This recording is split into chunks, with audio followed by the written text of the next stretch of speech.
If you've been thinking about buying the DJI Avata, this video is for you. In this video, I'm going to share some tips and give you the best setup that is best for you. If you stick to the end of the video, I'm going to give you a bonus tip and share with you how I would restart my whole FPV experience, whether it's with an Avata or any other FPV drone. Hey, what's up guys? My name is Kris Luckenbach and thanks for clicking on the video. I am a professional drone pilot here in Kodiak, Alaska. If you've been following my journey, the FPV world has taken me to a whole new level.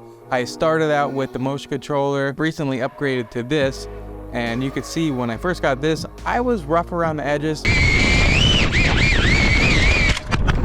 I've definitely gotten way better with the FPV remote, and that's what I'm going to share with you guys.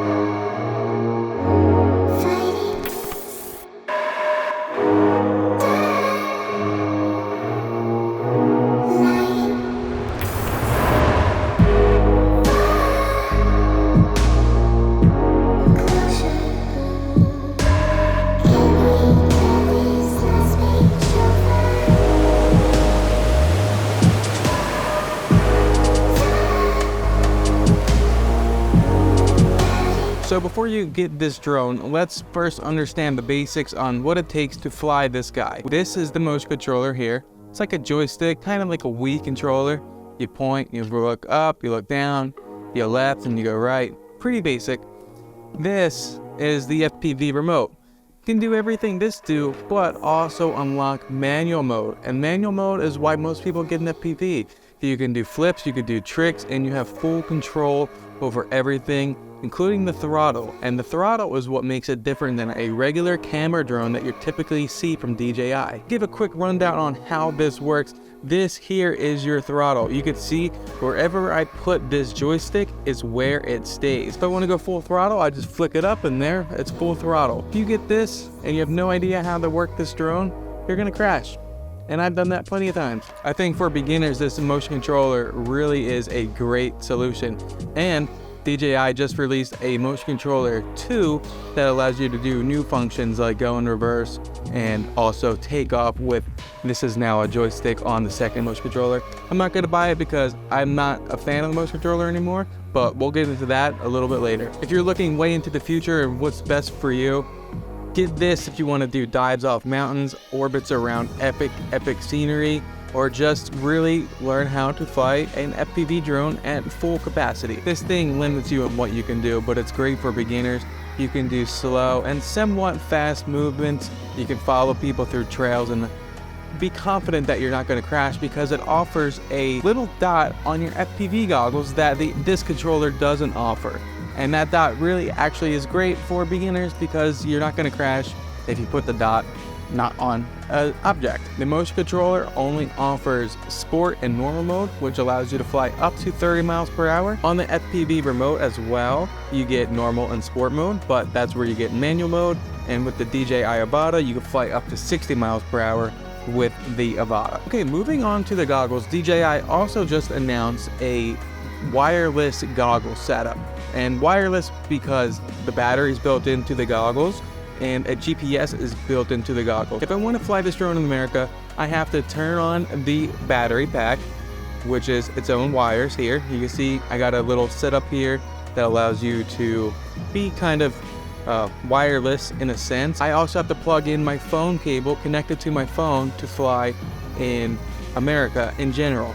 I've heard that with the Integra goggles that just came out, you still need a cable to connect to your phone if you're near an airport, but that could be fixed in a firmware update. I'm not too sure, but the GPS is built in to the goggles on the Integra. There are another set of goggles, and I'm not a fan of those, and that's the DJI Goggles V2. I wouldn't recommend those because the Goggles 2, I don't know why they both have 2 in it, it's pretty confusing, but the Goggles 2 offers 1080p vision and head tracking, and I think that it's just overall better quality. Plus, if you wear glasses like I do, you could take your glasses off and it's got an adjustable diopter here so you can fix it to your prescription on your lenses. And that's why I would not recommend the DJI Goggles V2 if you get the Avata. Definitely get the package that comes with the Goggles 2, or it might be a little pricier, but the Integra if you don't want to have a phone cable hanging from you 24/7. Now, quick little snippet on the Avata itself.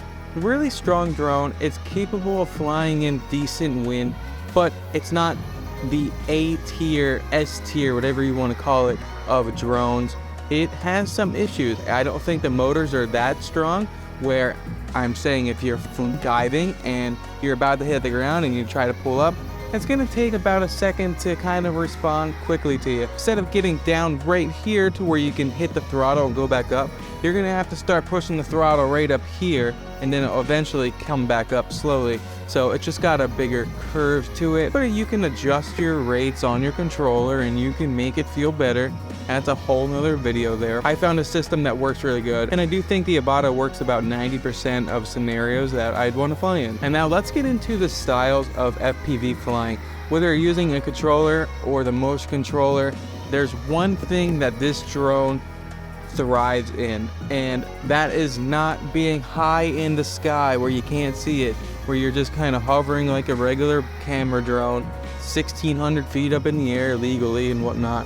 But this thing is meant to be flying about a foot off the ground, real fast and smooth, off the ground, through objects, really risky. That's what FPV drones are for. They're for risky things that you wouldn't put a normal drone through.